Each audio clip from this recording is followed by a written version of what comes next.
Welcome to my mini vlog. ఇది బోనాల రోజు మినీ వ్లాగ్. మా హస్బెండ్ కి నాకు ఇది ఫస్ట్ ఫెస్టివల్. మా పెళ్లి తర్వాత వచ్చిన ఫస్ట్ ఫెస్టివల్. మా గన్ను వచ్చినాక కూడా గన్ను కూడా ఇది ఫస్ట్ ఫెస్టివలే. గన్నుని ఫస్ట్ టైం ఈ గుడికి తీసుకుపోయినా. గన్ను అయితే మస్తు ఎక్సైట్ అయ్యిండు. అసలు ఆ గంట చూసి మస్తు మురిసిపోయిండు. అసలు ఎందుకంత మురిసిపోతుందో అర్థం కావట్లేదు. వాడికి బాగా నచ్చింది ఆ గంట. మా అక్క పిలుస్తుంటే కూడా దేక్తలేడు అసలు. వాడికి ఎందుకో ఆ గంట బాగా నచ్చినట్టు ఉంది. దాన్నే చూసి అక్కడ ఉన్నంత సేపు కూడా గంటే చూసిండు అసలు.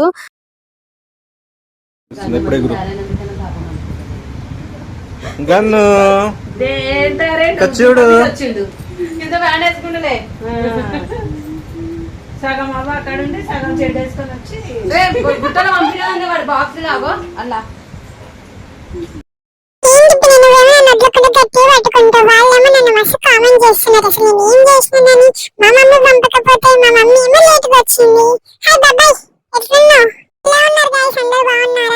మా వీడియోస్ లేట్ వస్తున్నాను ఫీల్ అవ్వకండి. మా